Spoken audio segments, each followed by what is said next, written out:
I am here because stablecoins in particular, I just find very interesting. I think they're one of the, best in since sliced bread. As infrastructure, as, a means of transactions, is adding a lot of value to millions of people across the continent. And as a personal individual, I am big on the increased adoption of that. In this episode of Crypto at Scale, we're exploring what might be crypto's killer app, stablecoins. According to data from Coinmetrics, cumulative stablecoin volumes are at a $9 trillion annualized run rate, exceeding the volumes of all major card networks except for Visa.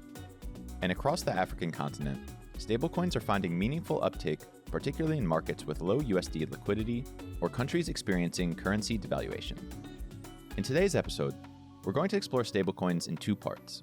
First, a global perspective with Joao Reginatto, the VP of Product at Circle, which is the company behind the USDC stablecoin. And second, a local perspective with Ngozi Dozie, co-founder of the African digital bank Carbon. This episode of Crypto at Scale is brought to you by Ripple. Anyone who sent money across borders to or within Africa knows how cumbersome, expensive, and slow the process can be. When it comes to remittances, Sub-Saharan Africa remains the most expensive region to send money to. And for businesses, trapped capital, slow settlements, and high failure rates pose major challenges. The current financial infrastructure just doesn't work very well for the modern global economy. Ripple believes that crypto-enabled payments can help. Ripple's payment solution, on-demand liquidity, enables organizations to settle global payments in real time at a fraction of the cost and without tying up working capital and destination accounts. By leveraging the digital asset XRP as a bridge currency, funds can be sent and received in local currency on either side of a transaction. And across Africa, Ripple is partnering with local financial institutions and fintechs to bring the benefits of better cross-border remittances to the region. To learn more and get in contact with the Ripple team, head over to ripple.com. Now, I must mention before we start that our conversations with Joao and Ngozi were recorded before the collapse of Silicon Valley Bank, which led to a brief depegging of USDC where the stablecoin was trading at less than $1.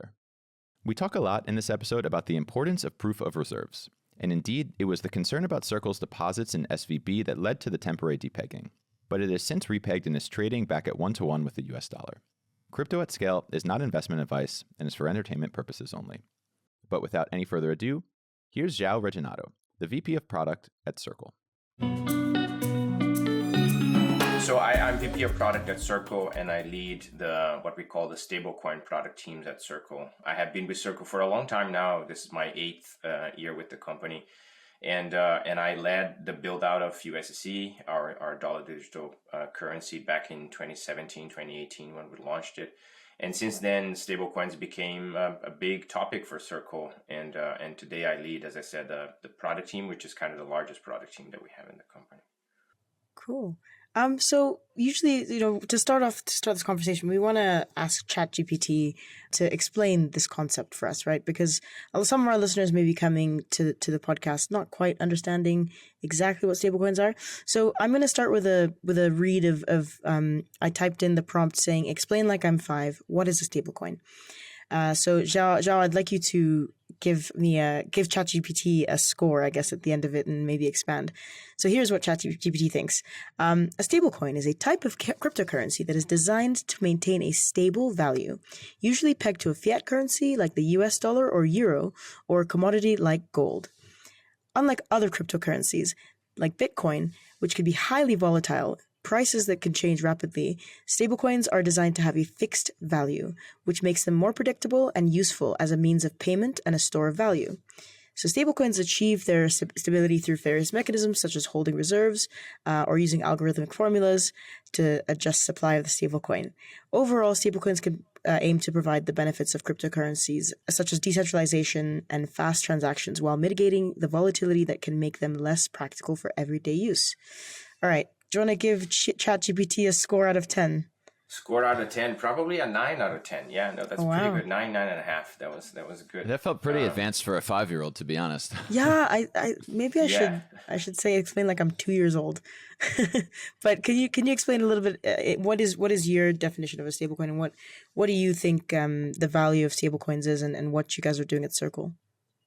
Yeah, I think, and to continue the joke, because it's super interesting, right? But the definition is pretty good, but I think what lacks is sometimes a little bit of the why, right? If you step back a little bit, But why would you want a digital currency that is stable in nature, right? And it's not only about stability, because stability is an arbitrary choice, and you could make a currency that is, I don't know, stable at $5, all the time. And what does that even mean, right? So that's not the only point. I think the meta point is that really, and we have come to that conclusion at Circle, and I think a lot of other companies have done that as well, is that there was an opportunity as soon as crypto and blockchain technology matured for people to go back to a vision that I think existed for a long time, which is the idea that money should run on the internet, right? And I think a lot of people for many years have been talking about this idea that perhaps one of the biggest gaps that the internet has had, in terms of design, is that it didn't have a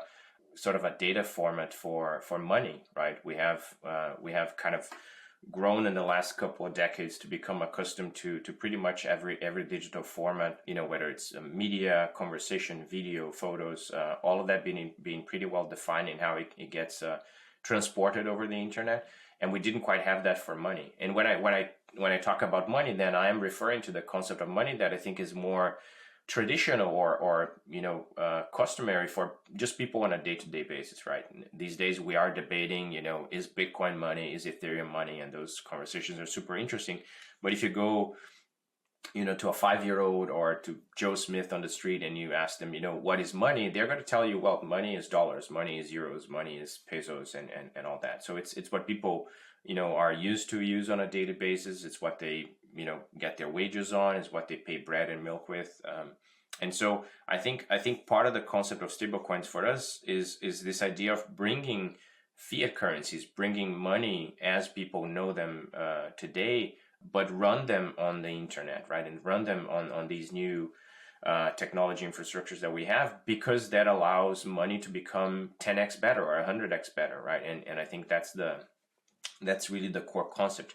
Then the next question immediately has to be, well, but how do you do that? And then as you use the ChatGPT explanation, there are several different ways of doing that.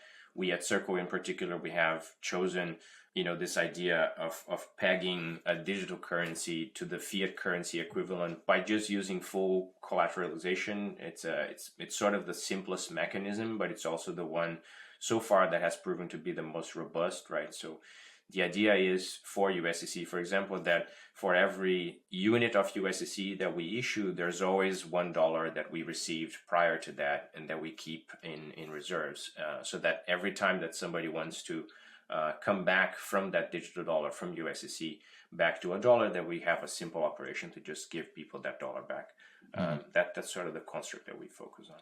Yeah, we're definitely going to ask you about this collateralization question in a few minutes, but just sticking with the why initially, you talked a little bit about, internet money being 100 times better than, traditional fiat rails. So can we expand a little bit into what makes it better? What are the sorts of opportunities to leverage a stablecoin like USDC, and what makes it better than the alternative or the traditional fiat structure from a sort of stable currency perspective? Yeah, that's a great question, Justin. And I think when you talk about that, you need to sort of broaden the concept of again, what is money, right? Because as I said, money or currency is the perspective that people have on things like the dollar, the euro, pesos, whatever, pick your currency. But there are many different formats of that people utilize on a day-to-day basis, right? So you have cash, right, which is very important in many markets, but it's also kind of disappearing in some more developed economies.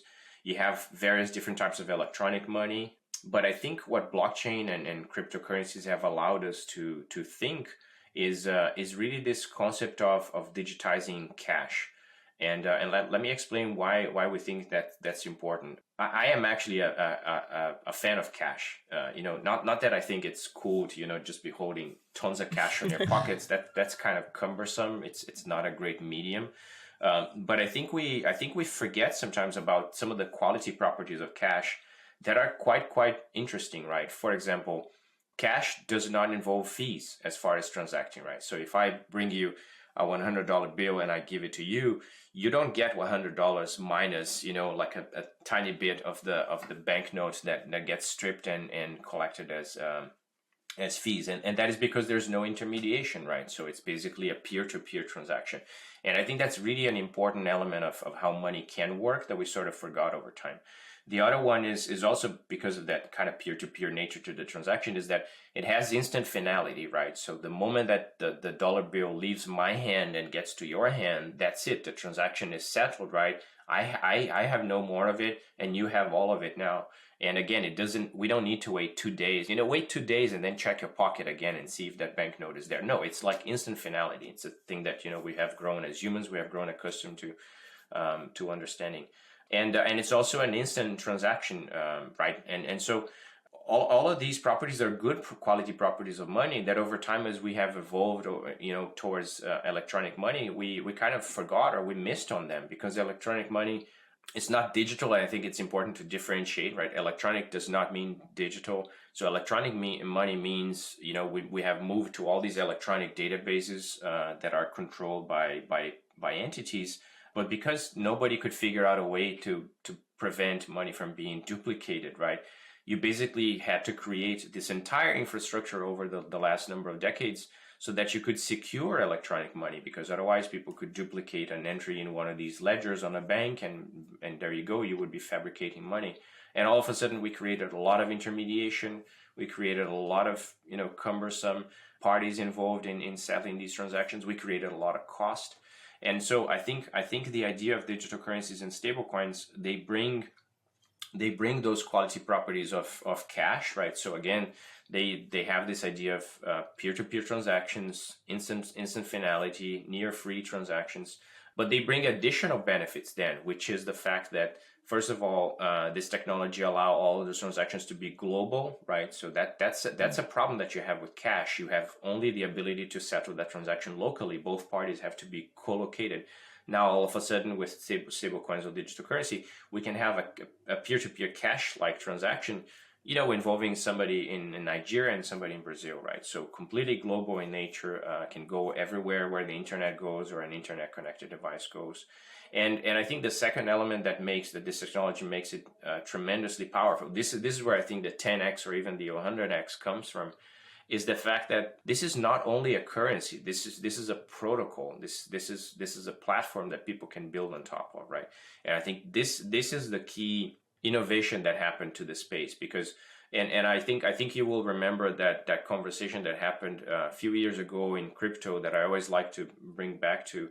Remember when people started talking about Bitcoin with a capital B and Bitcoin with a lowercase b, and that was to differentiate the idea of Bitcoin, the currency, right? This asset that people hold on a digital wallet and they transact with, versus Bitcoin with the lowercase, the infrastructure, the network, right? And how the network can be used for different things than settling Bitcoin transactions. It can be used for settling messages and a ton of other things. It behaves a little bit more like a platform. USDC and stablecoins, they have that characteristic as well, right? So you have the two sides of the coin, pun intended. One side is the bare asset, right? So the asset that people hold on wallets and they transact with and they get a lot of benefit from, and this is really the benefit that's targeted at either individuals or businesses, right? They have a balance on that asset, they can transact, and they can benefit from all the things that I mentioned about how a digital and global cash-like currency has. The other side of the benefit, though, is really for developers, right? So all of a sudden, developers now have a protocol for money on the internet, have a dollar or a euro or a pesos protocol for money on the internet. They can write code against that. They can create applications on top of that. And I think this is what allows this technology to be so interesting, because we have seen so much innovation already in the last 4 years since launching USDC, but I think we're only beginning to scratch the surface of what is possible. I totally agree. I think what Circle has done has been an amazing feat, and digitizing the dollar and turning it into a protocol, a platform that can build many things, I think is, if you told someone this like 50 years ago, they would have, had an aneurysm. So let's look at the double side of the coin in two ways with regards to stable coins. So there's two types of stable coins, right? So there's stablecoins that are pegged by algorithms, and then stablecoins that are one-to-one pegged or backed, like USDC, for example. And then there's also centralized versus decentralized issued stablecoins. Can you give us like a quick primer of what that means and why that's been in the news lately? Why both topics have been in the news lately? Yeah, I think definitely one theme that we repeat here at Circle is that, first of all, the term stablecoins has been a term that was defined, and it was given to us when we launched USDC. It's not a term that we particularly chose.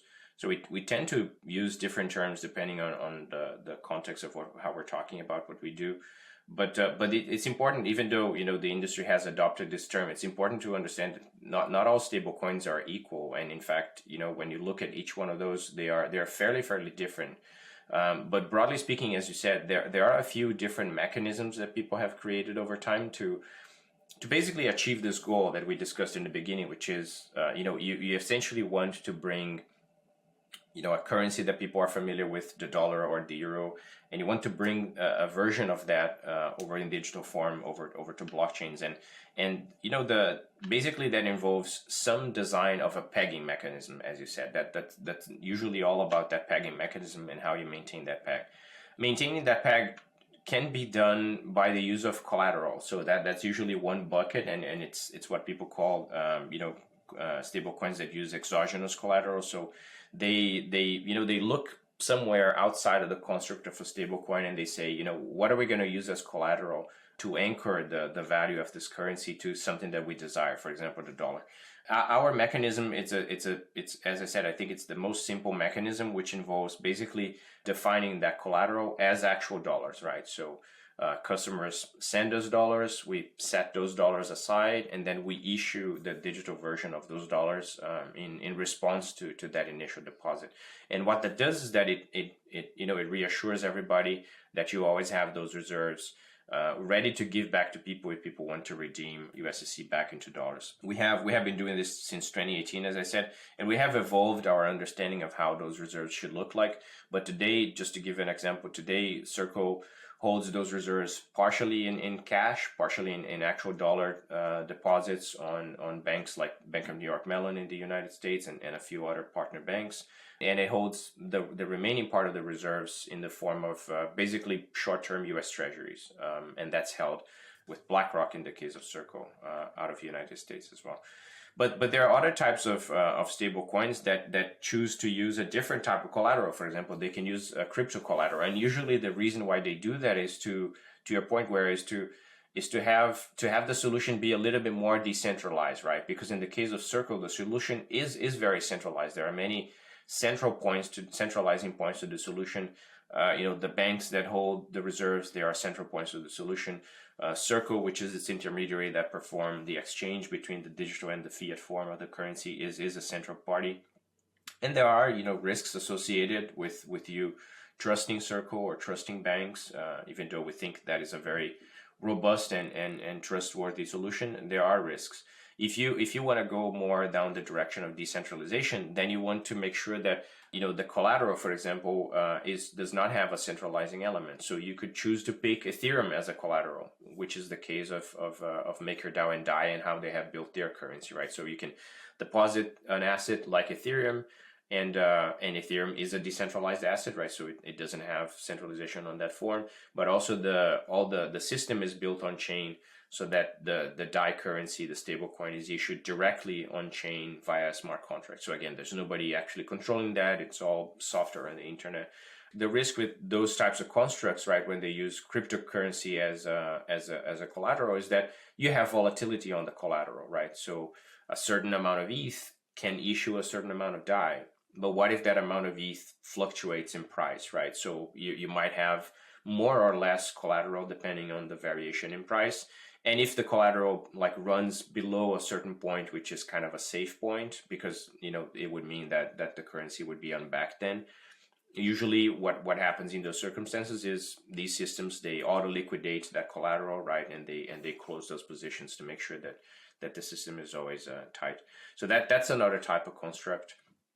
And and as I said, it favors decentralization, but it has different types of risks that involved with that. And then there was a construct that I think, in 2022 we saw being experimented a lot with. This idea of endogenous collateral. It's the idea that you actually don't have collateral to issue a stable coin, but you issue that stable coin as a counteraction to the destruction of another volatile asset. And that's what Terra and Luna attempted to do. There's a lot of debates in the industry about whether that construct is even feasible, right? If it's even possible to maintain in the long term. I think certainly for Terra it didn't work out, and it caused a lot of problems for the sector because, as you said, where now everybody talks about stable coins and they try to put side by side, USDC and Tether and USD and what happened with Terra and Luna and DAI and everything else. And all these stablecoins are tremendously, tremendously different. And I think it's up for businesses and consumers to kind of make their own choice. But it is important for us to talk about the differences because the risks are tremendously different for sure. Yeah, there's definitely big differences. And to your point, in light of the sort of, Anchor UST debacle, I think regulators are looking at this space in the US in particular. I think there's other challenges to adoption that I'm interested in hearing you talk about, particularly in the context of, Circle being one-to-one backed with fiat, challenges of liquidity, for example, especially in the context of African markets where there's such a sort of crunch for USD liquidity in general, which is driving the adoption of stablecoins up. But shifting gears, I suppose, to some challenges for adoption at scale, liquidity regulation, what sorts of things do you guys think at Circle that you're trying to overcome in order to get more stablecoins out in the market and more people using them at scale? Yeah, no, you touched on actually some of the main points. Liquidity, I think, is the one that I would raise as number one. And let's talk about what that means, right? I think liquidity, I always talk to the team, liquidity is like thinking about Coca-Cola, right? Coca-Cola is the most liquid soda in the world. Like literally it is their mission to always be at arm's length, right? So whenever people need a can of Coca-Cola, you should be able to find it with not a lot of difficulty or not without having to walk too much. That should be the case ideally for digital dollars as well, right? But for stable coins like USDC, where you have to issue them with actual dollars, right? So the way, as I said, the way the operation works is you give us dollars, we take those as part of reserve, and then we issue USDC. The difficulty that creates from a liquidity point of view is for people who have already access to dollars, it's easy for them to create USDC, right? They just got to send those dollars to Circle and we will instantly issue USDC for you. But what if you don't have dollars in the first place, right? And that is sort of the chicken and egg problem, because the folks who are most interested in digital dollars, as Guerra said before, if they had access to dollars on a bank account, then they, it wouldn't be such a pain point for them. So that, solving for that liquidity in developed markets, I think it's something that we have done a really good job over the last number of years. We are really interested now in solving that liquidity problem for more emerging markets, right? So Latin America, Africa, Southeast Asia, all those markets that have a really, really strong demand, whether it's on the individual side or on the business side for settling, commerce and trade transactions. There is difficulty in sending dollars to Circle in the first place to issue USDC. So we are working. We have some things coming up later this year, but we're working to kind of broaden our network of basically banking partnership and banking infrastructure to allow for that dollar settlement to happen, so that issuance of USDC can become more prevalent. But the other vision that we have as well is that the world cannot sort of run just on dollar digital currencies, just on dollar stable coins, right? We actually need the digitization of basically every currency in the world. And let me explain why.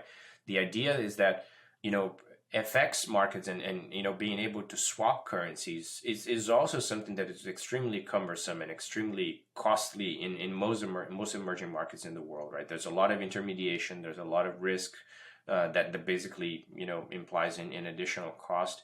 And that FX component is so important as a base layer for a lot of other things that happen on top, right? Whether it's remittances or cross-border trade settlement, cross-border B2B payments, all that kind of stuff. We also believe that crypto and blockchain can just make FX a lot easier, right? Because again, we have We have innovations like Uniswap, right, which is basically an unstoppable protocol that can allow for the trading of any two assets completely on chain with no intermediation, with low cost and slippage. So why not utilize that kind of infrastructure that have been invented to also trade any form of currency on chain? The gap that we have, though, is that we haven't yet digitized many forms of currency. And I think we are interested in that. We are actually actively in the market discussing, how to build other stablecoins with a lot of other teams. I think Circle as a company, we see ourselves having a mandate to go and build additional, digital currencies like Eurocoin, as we have built, and maybe a few others. But there are over 200 currencies in the world. I don't think there's one company in the world that will be able to digitize all currencies. It's just that's just not the way to scale. So we are very interested in finding, smart entrepreneurs in all, countries and regions in the world that are interested in digitizing their local currency with the same quality properties of something like USDC, because we believe that model is the right model. And then bring all those digital currencies, also all those fiat, currencies in digital form, over on chain, and allow for the, for very cheap and instant kind of swapping. I think once you achieve that, then you will be able to hopefully allow, folks in most emerging markets, whether it's individuals or businesses, to actually get access to dollars in a much easier way. So we're looking forward to kind of making those advancements there. I really like what you said about the future of what Circle is working on, because I agree. Like, yeah, there's 200 currencies across the globe, over 200, and very robust FX markets out there. But I think if we zoom in on the individual retail use case, there's a huge need for a stablecoin that people will understand, that may be pegged to their own currency or what have you. But can you give us a little bit more context as to what the future looks like for Circle and USDC in general with regards to the African region specifically? So I'll preface this by saying, like I said earlier, there's this really strong need for dollars, and USDC, USDT even have kind of filled that gap in a really incredible way. But can you tell us a little bit more about what the future holds for Circle and any stablecoin design or issuance or what have you in the region? Yeah, I'll start with the things that we're focusing on that are not perhaps region specific, and then I'll go back to to what we can do that is more particular to Africa.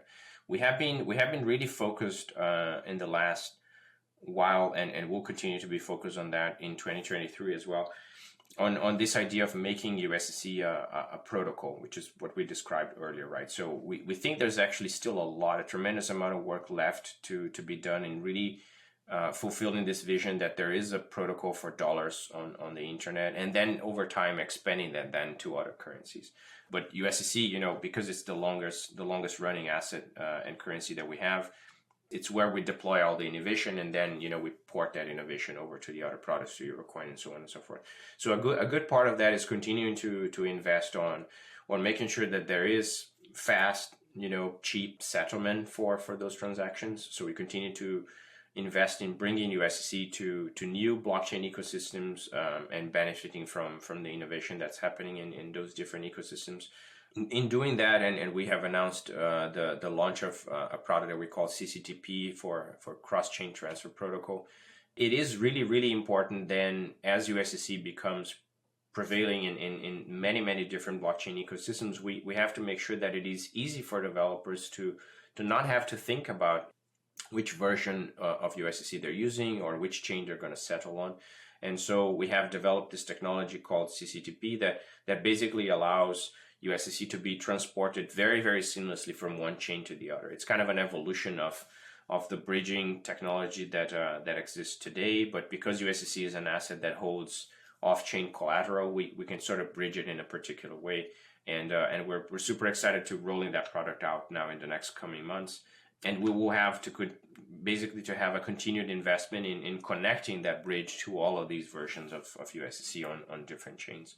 The other thing, as I mentioned before, that then it becomes to be specific to what we can do in Africa. We are investing in increasing liquidity opportunities in emerging markets. So we are vested in making the minting, the issuance, and the redemption of USDC a lot more accessible in regions like Africa, like Southeast Asia, like Latin America, as I said. So there's a lot of things that are going to come there. And then more broadly, I think for Africa and for some of these regions, I think there's a tremendous amount of opportunity for partnering with local entrepreneurs, and this is the part that we were just talking about. I think there's always the interesting conversations to be had about embedding USDC settlement in existing fintech or payments products, and again we can facilitate that liquidity perhaps a little bit easier when it is from a B2B point of view, and then those businesses can then be sort of a local agent to distributing USDC given the particular use case for the consumers that they have in that region. We are super interested in continuing to expand like those opportunities. We have a strong business development team on the ground that is interested in having those conversations, but we also have our ventures arm in Circle Ventures that's basically also interested in seeing entrepreneurs building out more of those solutions, and we're keen to invest and write small checks to help those entrepreneurs. But those are some of the things that we are working on some of the regions like Africa and others that you mentioned. I'd say, yeah, that we welcome that kind of collaboration. Even us at MFS Africa, we definitely welcome it. I think one of the things that Circle has done a great job at in the last few years is regulatory engagement. And for example, like with me and the work that I do, we've made a very strong decision to only touch stablecoins that are first of all, one-to-one backed and currently centralized. And Circle kind of has checked a lot of boxes for our compliance team at a traditional fintech to be comfortable with wading into the crypto space. So that being said, with regards to regulation, your CEO, Jeremy Allaire, is quite, he's spent a lot of time in DC. You've got a very robust compliance team and regulatory engagement team. Can you tell us a little bit more about what you think the challenges and really maybe even the promise of regulation looks like for Circle and for stablecoins in general? Yeah, for sure. I think the challenges are some of the things that we discussed, right? I think the challenges perhaps are some things that we as an industry unfortunately created for ourselves, right? So there was a lot of good innovation, and there was a lot of not good innovation. I think people confound sometimes what's software engineering with what's financial engineering, right? And software engineering tends to be on the good side of innovation. So anything that is, good new technology that delivers good benefits, and is applied to finance, all of that is good. And we have seen a lot of that in crypto over the last decade. But then we have seen a lot of financial engineering as well, which is not really technology, right? It's just obfuscation of how things work, making things complex, but trying to pitch it in a different way to especially bad when it's for individuals who don't really understand what is it that they're consuming. And unfortunately, we have seen that in crypto, and we have seen that in our sector, in the sector of stablecoins, right? That has created a challenge for our sector in the regulatory environment, right? Because as we discussed before, not all stablecoins are created equal. That's for sure. But if you have a broader term like stablecoins, and if you have some of the catastrophic failures that we have seen in 2022, then all of a sudden regulators, as anyone, right, they get they hit pause, right? They think, whoa, hold on a second, I need to actually become even more educated, because maybe I thought this was completely innovative and good, but actually there are some bad things there that we need to pay more attention. So it's very natural for people to all of a sudden hit pause, demand more education, demand more clarity, and that just means that the entire, I think, progress that we were maybe achieving from a regulatory point of view, particularly in the US, is going to be slowed down. I think that's just the reality. Things are going to take longer because of everything that happened, particularly last year.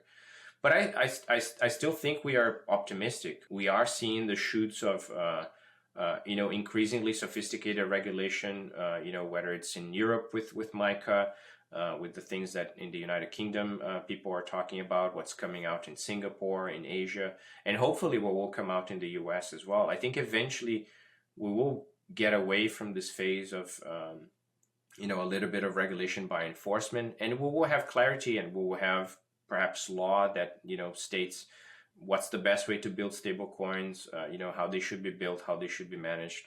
And I think that will provide clarity for the industry, for our sector, but for the industry as a whole, right? Because the experience that we have, and I don't know if you share that, Guerra, is that there is a lot of fintech, there's a lot of financial institutions that are just waiting for that clarity, right? So that they can adopt this technology. They believe that this is fundamentally better technology than what they have available today, but they don't have that clarity from a regulatory point of view to take the next step. And so I think that will be positive. And as I said, we are optimistic that it's still going to happen. We might have seen a slowdown that we as a sector have created for ourselves, but we're still optimistic about it. I totally agree. I'm very optimistic as well. Even in Kenya, for example, the ETH Foundation was in Kenya last week, and they had some really thoughtful engagements with various regulators, grassroots communities, and businesses as well on the ground who are really pulling in that direction. So I'm definitely hopeful. I think maybe if people focus less on the line going up and more on the ecosystem growing and the use cases actually solidifying, I'm very hopeful and bullish on that. So I want to kind of wind down a little bit, asking you to possibly give us a prediction or a forward-thinking opinion about what's next, like what's coming down the road, especially for stablecoins in emerging markets like Africa and you're Brazilian, so like in Brazil, what are you hopeful for? What do you hope to see? I think we will see the digitization of more currencies, and perhaps just as the dollar is the reserve currency of the world, the dollar stablecoins, dollar digital currencies will still continue to be the vast majority of, I think, the stablecoin sector from a volume point of view. But I think we are witnessing that already. We have tremendous amount of interest and a lot of conversations going on with folks who are creating stablecoins in all different regions of the world. I think that will continue to be a trend in 2023. I think, as we discussed before, people now have a little bit more clarity, right? Even though we don't have that on the regulatory side, but we have clarity that models like circles, models like USDCs, right? Full collateralization, transparency, even, albeit with that element of centralization that a lot of people have criticized, I think, particularly 4 or 5 years ago when the concept of stablecoins started. But now people are beginning to realize that, it is something that you should be able to live on with, and the model is just more robust. We are seeing people leveraging those models in other regions to digitize other fiat currencies, and I think that is important for us, because it will allow a lot of other types of use cases to be brought on chain, and people will be able to reap the benefits for all those use cases. So I think that trend will continue of basically seeing stablecoins flourishing in all types of markets and all types of currencies. The other trend that I think then that we also believe in is that I think the concept that we have today, we have two separate concepts, right? We have the concept of the underlying blockchain, and we have the concept of a stablecoin, right? And the stablecoin kind of runs on the underlying blockchain, but I think I see a future. I don't know if it's short term, perhaps it will take a little longer, but these two concepts will actually collapse, right? And I think people will realize that the use case for using fiat currencies on blockchains is really has been the killer use case for a number of years now, and will continue to grow and expand. And there's a lot of room for the use cases around the native assets on these layer 1 and layer 2 blockchains. But I think over time they will become smaller just compared to the size, the sheer volume of the other utility that we can see, and therefore the idea of a dollar running on a blockchain will become just kind of the understanding that people have, and we will stop talking perhaps about a stablecoin and the underlying blockchain, because I think experiences like sending USDC but paying for fees in ETH or paying for fees in Sol, that is still tremendously cumbersome, and that experience has to go away. People have to be able to send $10 on chain to another party, and if they need to pay fees, they should just deduct fees from that $10 amount and not having to hold another asset. So I think those evolutions, we are seeing tremendous focus from developers, whether it is on blockchains, on wallets, or other types of other parts of the stack, to really fix that and fix that soon. And I think that is a trend that we will see, and all of a sudden we will realize that what we needed all along was as I said, just fiat currencies that run on blockchain. You're speaking to a problem that I've had myself.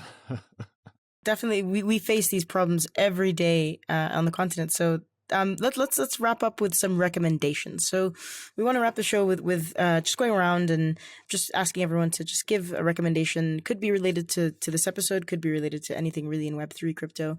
About what they recommend. So actually, I'm kind of mad at you, Joao, because you stole my thunder. I wanted to recommend people look into the CCTP, which is the cross-chain transfer protocol from Circle. Like you said, I think it's incredible. I remember hearing about it last year at Converge. It essentially allows people to move their USDC or EURC across chains. Like you said, it's a bit of an evolution to the bridge. Bridges, for those who don't know, have in the past have had not great press in that they're targets for a lot of hacks. I think also last week we were at an event with Vitalik, and he himself said he'd rather hold $1 million in ETH on Ethereum than $1 million in wrapped ETH on some other chain. So that's my recommendation is CCTP. Go check it out. Just if you search for cross-chain transfer protocol and Circle, you'll find it there. Joao, do you have any recommendations for us today? I would say if there are any developers and entrepreneurs in the audience, I would say, as I mentioned just a few minutes ago, focus on software engineering applied to finance. Don't try to do financial engineering, because I think most of what could be invented has already been invented there. But I think we still have a tremendous amount of work to do on just, achieving this vision that we all have, that money can just, function as any other type of internet kind of transfer. The other thing I would say is that, as we mentioned before as well, we are super, super interested in Africa as a region. So our doors are open to collaborating with entrepreneurs, with businesses in the region. So if you guys are interested in stablecoins, if you have an idea for a business, if you have an existing business that potentially can connect to those rails, reach out to us. We are, as I said, our doors are wide open to discussing those. Yeah, Joao, that's a perfect way to wrap up. Where can people find out more about Circle and you, and what's the best way for them to get in touch? Yeah, you can check circle.com. You can check our Twitter feed as well. We tend to be very active there. We have a Discord around the idea of USDC and building on Circle. So folks can also find that on circle.com and connect over there. I'm on Twitter. I'm on Discord. So happy to talk to developers and entrepreneurs there. Now, here's our conversation with Carbon's Ngozi Dozie. Ngozi Dozie, I'm a co-founder of Carbon. We're an African digital bank based out of Nigeria. I am here because, stablecoins, crypto definitely, but stablecoins in particular, I just find very interesting. I think they're one of the, best in since sliced bread as infrastructure, as, a means of transactions. I just think it is adding a lot of value to millions of people across the continent. And, I am as a personal individual, I am big on the increased adoption of that. We spoke to Circle earlier about USDC and stablecoins, and the reason we've asked Ngozi as well to come along is because we wanted to get a more localized perspective and on the ground perspective of what stablecoins mean for Africa, for the African context in general. So you recently wrote a piece on your Substack, which we'll link to in the show notes, titled "Stablecoins: Boring but yet Revolutionary." Can you give us a brief? Basically a summary of that article and what also sparked you to write it? So I think when people think about cryptocurrencies, they typically think about, Bitcoin, Ethereum, or the other 2 million alternative coins. And stable coins, were introduced because of the need for stability or lack of volatility in pricing. And in doing that, I think it's almost like clean the image of crypto. You can't speculate on stable coins because, by definition, they're tagged to a fixed currency. In this case, the USDC, the dollar. And so then it's more of a utility token rather than a speculative asset. And I think for various, individuals or countries, stable coins are amazing when you think about, I as a Nigerian want to get exposure to dollar, right?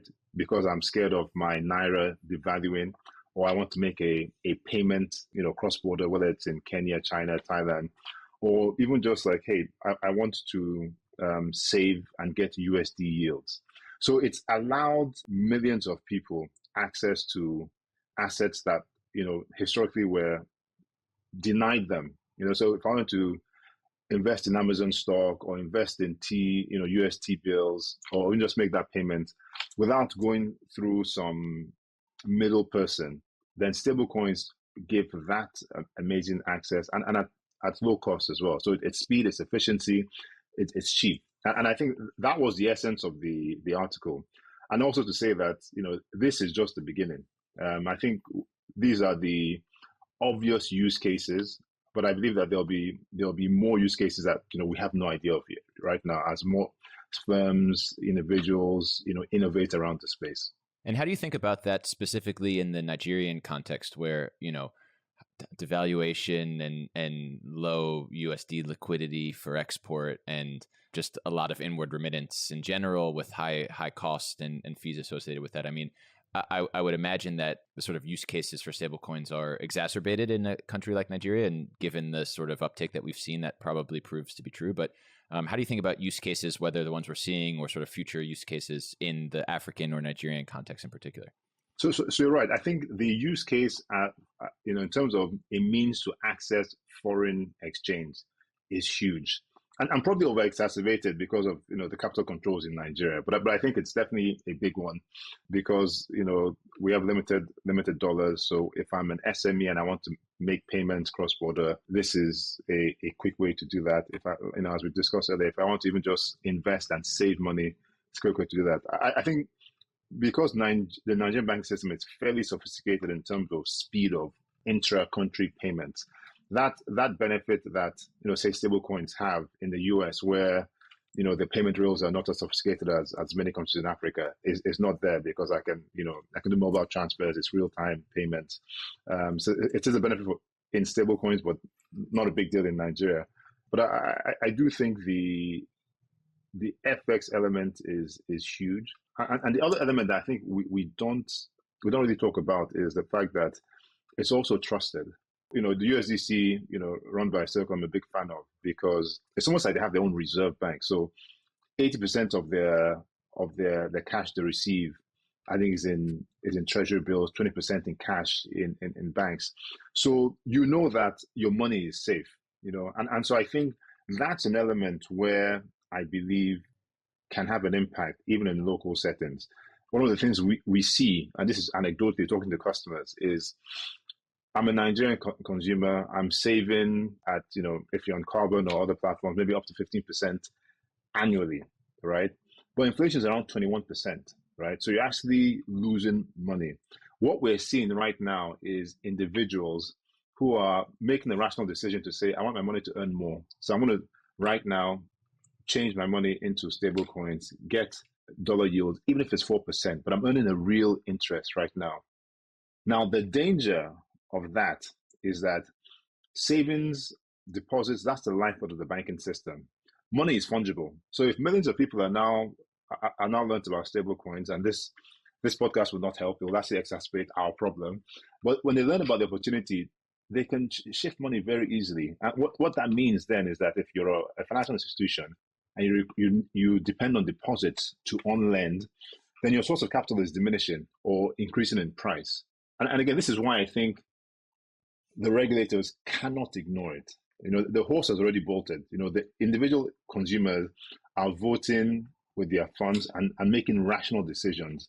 When you now have that at scale, it's a potential problem for banks who have historically relied on 2%, 3% cost of funds, and all of a sudden it's going now to different places, different platforms, because the stable coins make it easy to exit, to go out and come back in when they want. So the barriers to entry and exit are very low. We're going to talk a little bit with you. We have some questions about the challenges and what it means for these markets in a few minutes. But before we get there, just one other thing. You talked a little bit earlier just about FX, and you had also had an anecdote just about Carbon's experience with Lendable. And I suppose this is, from a startup perspective, a particular challenge of raising money or borrowing in USD and then having to sort of hedge local currency. So Do you want to say a little bit just about that, and if you had the opportunity to raise on Goldfinch or use stablecoins, what that might mean?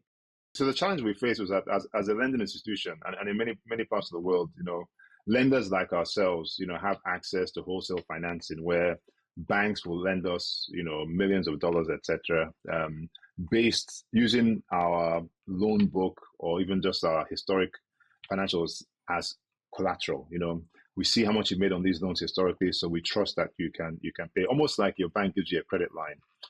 This has been difficult in Nigeria, and so Lendable is a financial institution, out of New York and Kenya that they lend to lenders, and so we borrowed, I think it was $5 million at the time to on-lend to our customers. Now we lend in Naira, but because we couldn't borrow long-term funds in Naira, we had to go to Lendable. So we borrowed $5 million in dollars, and part of the requirements was that we had to hedge the loans, the dollars, so that if there's any dramatic fluctuations, we would be covered.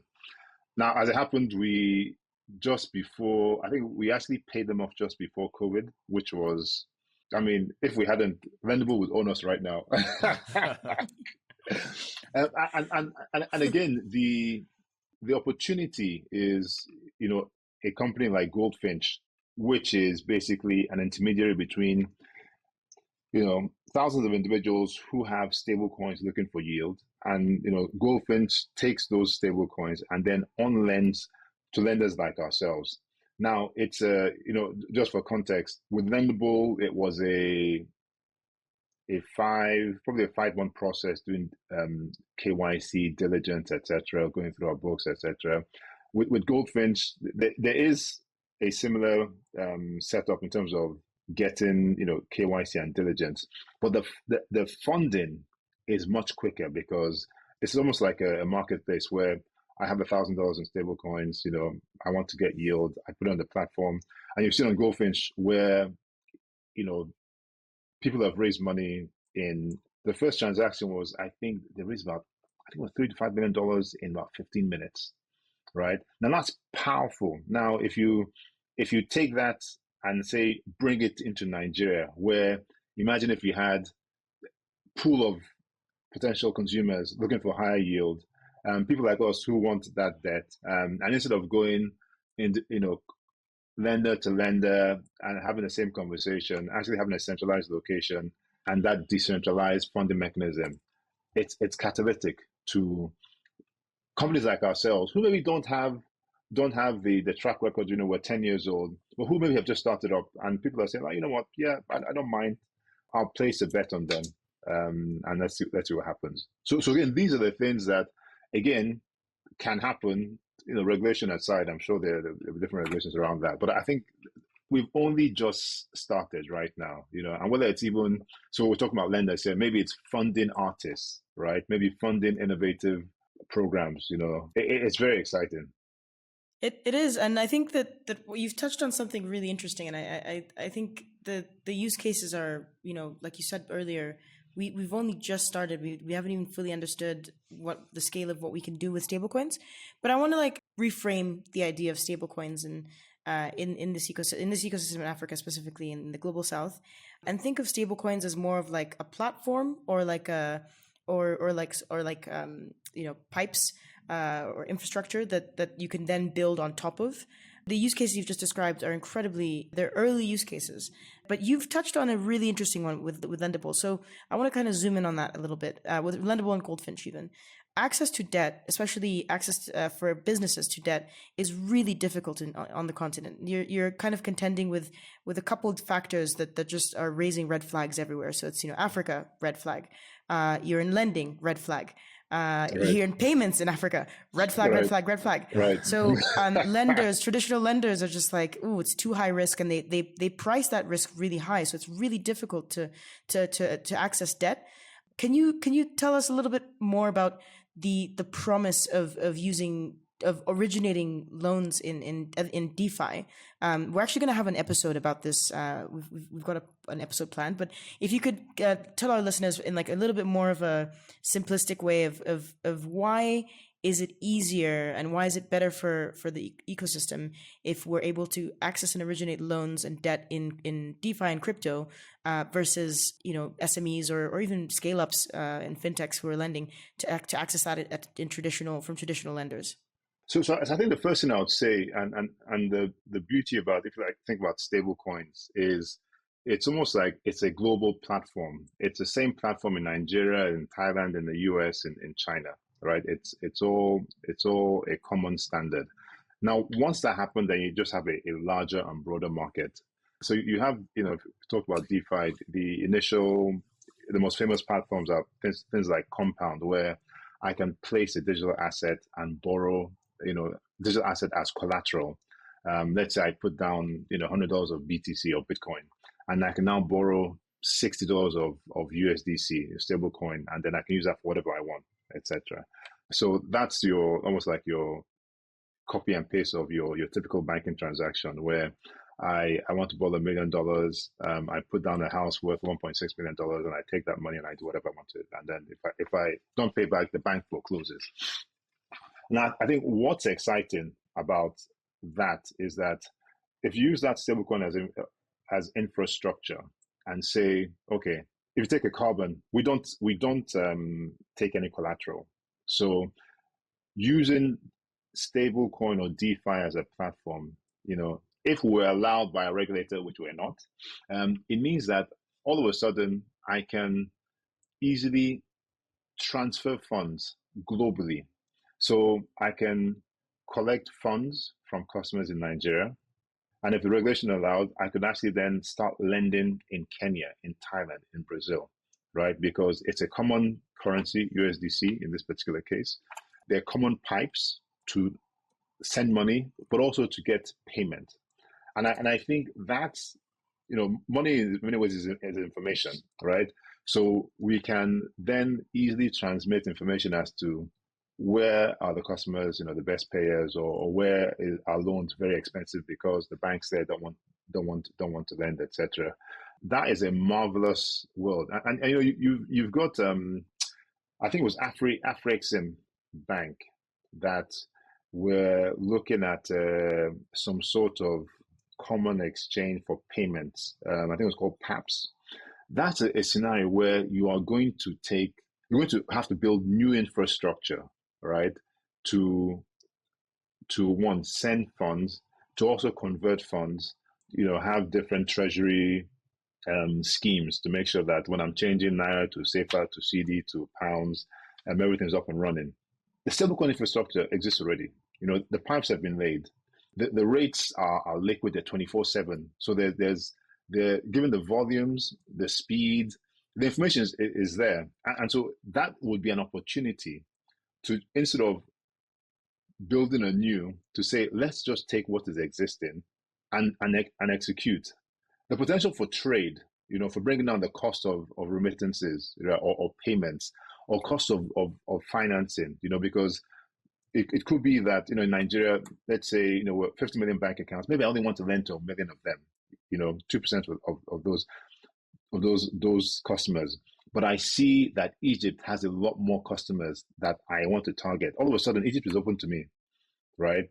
And so in terms of, revenue generation, cost reduction, or even reduction of default, it's massive, So you had just, the world that you just described, you used the term marvelous, but then a bit earlier in the conversation, you also talked about sort of what it might mean for a country like Nigeria in particular if, some meaningful percentage of users end up moving their savings from a Naira savings account to, USDC or, equivalent stablecoin. And I guess shifting gears a little bit, we want to talk about, I think, the challenges, to stablecoin adoption at scale and or the second order effects. So maybe we can start with the second order effects. There's this question about dollar supremacy, perhaps in the context also of, the e-Naira and CBDC. So I'm curious if you can just sort of follow this, this evolution further. Like, what's the sort of logical conclusion, or what are the outcomes, and what are the sort of challenges that then may crop up as a result of a greater uptake in stablecoins in this context? It's a good point, and the challenges on adoption should not be underestimated. even as digital banks, we're finding adoption or customers shifting from their legacy banks to digital banks is it's a challenge, because the banks have spent millions of dollars historically on branding and building trust. And all of a sudden, you, a digital bank, come and say, okay, you don't know where to find me, but trust me, I'm a custodian of your funds and everything will be fine. It doesn't make sense, right? But then, we have an office. Now, if you now say, you've put money in stable coins, it's somewhere in the, in the ether, no pun intended. For millions of people right now, that is not acceptable, right? We get people who want to deposit savings on us and they say, but I want to see your office first. I want to know where you are, right? So imagine now you're saying it's somewhere out there, it's decentralized, it's stored on millions of computers, trust us, you're fine. That's a barrier.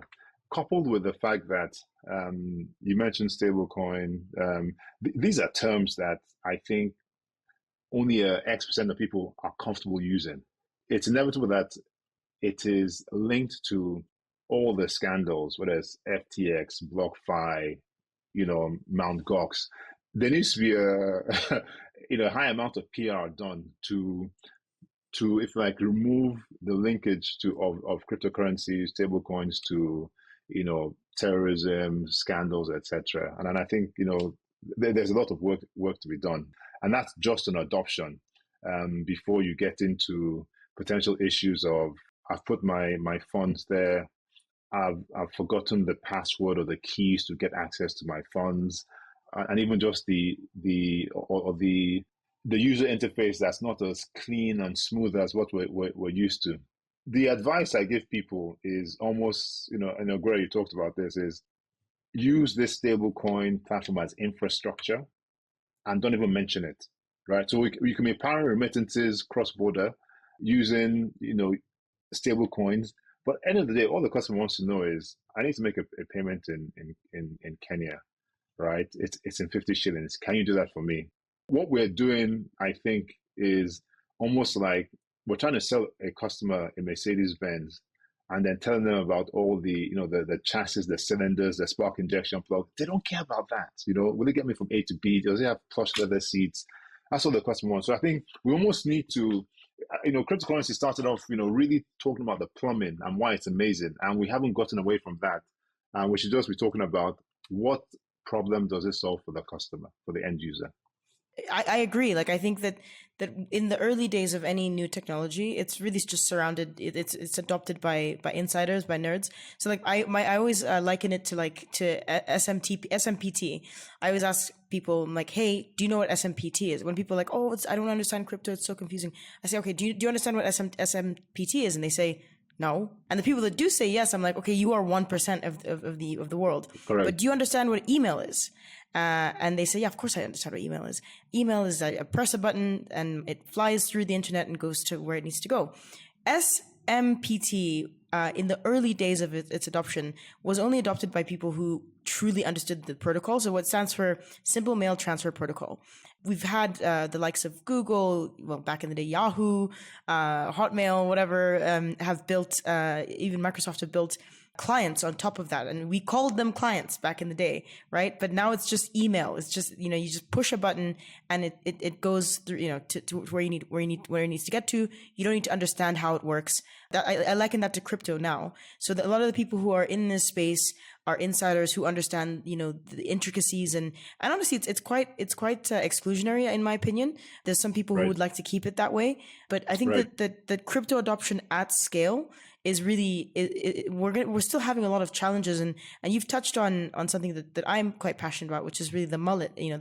Considering using fintech in the front, so something that people understand in the front end, and then crypto powering the back end. So one of the challenges that you really articulated really well was the UX challenge, right? The user experience. You've now talked about regulation slightly, but what are the current challenges you see, and kind of what do you hope to see with regards to another big challenge, which is regulation? So I think right now in Nigeria, it's almost like a parallel process where the central bank has said that if you're a financially regulated company, you cannot touch crypto. You can't use crypto. You can't let your customers trade it. You can't use it on the back end for your operations.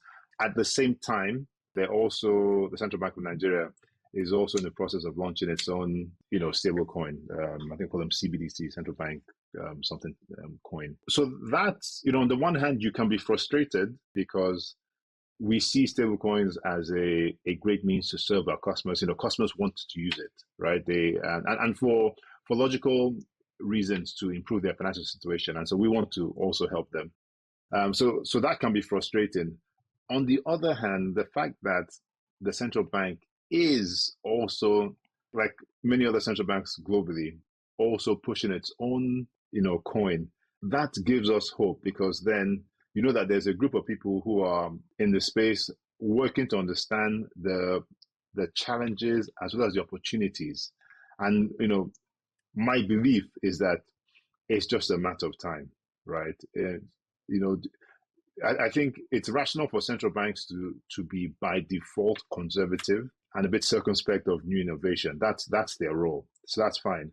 But to the extent that they can, study, these platforms, test it themselves internally and maybe with a small beta group, and potentially use sandboxes, I'm very hopeful that, in the same way that all these technologies that were, looked at in askance, email, not very secure, now is part and parcel of the fabric of business right now.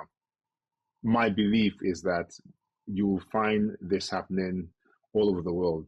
I think, yes, and you've seen it, whether it's in Brazil, whether it's in India, whether it's in the States. It's slow adoption, but there's adoption. I expect that will continue, not just in Nigeria, but in other parts of the continent. That's a nice spin to put on it. I think a lot of people will also say, as it relates to CBDCs, like, what are these central banks doing? Like, it's just such a waste. But in your view, it's them paying attention to and sort of playing around with the technology in a way that makes sense for them. And also, central banks or central bankers, they meet often. They have common platforms, common pipes. And so once you have one that says, wow, this is really good, it's helped us with monetary policy or getting information or price stability. I think it's almost like a virus. They will, because they all need to speak to each other, financially, almost like a SWIFT system.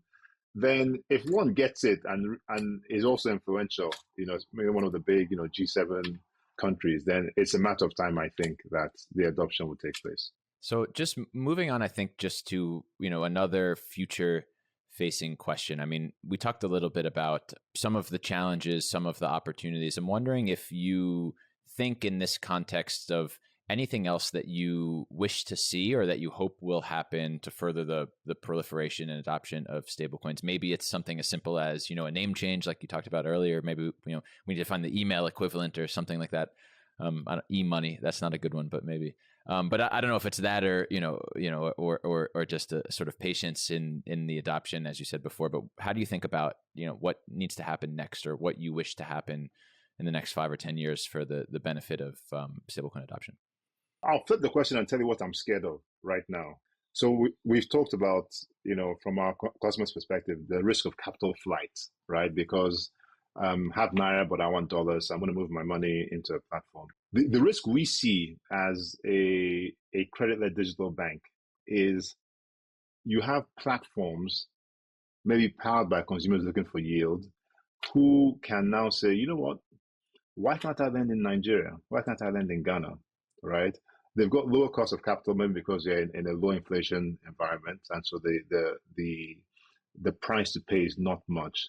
The same platform that you can use to collect savings from Nigerians is the same platform that you can send money to Nigerians. So all of a sudden, my customers can receive loans in USDC or in Naira because they can be translated easily. Anyone who has dollar can find Naira very easily. We know that to be true. So all of a sudden, platform in Thailand, China, India is now lending to my customers. My customers are now saving on different platforms. All of a sudden, and it's not just Carbon, it is many digital banks and banks now have a diminished business because of that. So what do I want to see? I want central bankers to understand this reality that money is like water. It just flows. right? The consumers are going to make decisions. And so this is actually a risk to the financial system in country. If you cannot control your money as a central banker, then you cannot fulfill your mandate of whether it's price stability or inflation, etc. And so, the solution for us is actually like, look, there's a limited set of people that maybe you want to work with. Open up a sandbox and just, for a limited period, let us see, whether this thing is as dangerous as many make out to be, or maybe it has benefits. But it's a controlled manner with people, maybe regulated institutions that you trust, that you're still auditing on a monthly basis. And so it's not like letting the cowboys in, right? So I think a sandbox is almost like a nice halfway house where it can be like, look, we're going to let you do this for five months with your customers. And if at the end of 5 months we don't like it, we shut it off. I think no harm, no foul there. We're going to ask every single interviewee who deals with regulators to share their podcast episode of Crypto at Scale with regulators so that we can please. Want to build a cult of regulators. Yeah, exactly. Yeah. And to be fair, dealing with regulators, what I have found is that, it's like a church. There's saints and sinners. There are those who are passionate about crypto, and there are those who are, vehemently opposed. So there are champions in there, which is good. And and also even those who are against it, for the most part, are against it for valid reasons. They're not Luddites, right? They just don't want. They're just scared that some of the risks, and there are risks that a new innovation brings, are properly addressed in a timely manner. I agree. I think it's really it's dangerous to look at it as black and white and to think of regulators as these big bad people. But they're here to protect consumers, to protect the economy. So they will do that however they see fit. But yeah, let's we're gonna wrap the show with a question for you, Ngozi, which we want to understand. Maybe do you have any recommendations for our listeners? So in that audience is possibly regulators, people who are new to crypto, people who've been in crypto for a very long time. Do you have any recommendations on where people can learn more about crypto in the African context? I mean, it could be educational, but also could be a company that you want to shout out, or really any recommendation. And you can give as many as you want, actually, as well. Good question.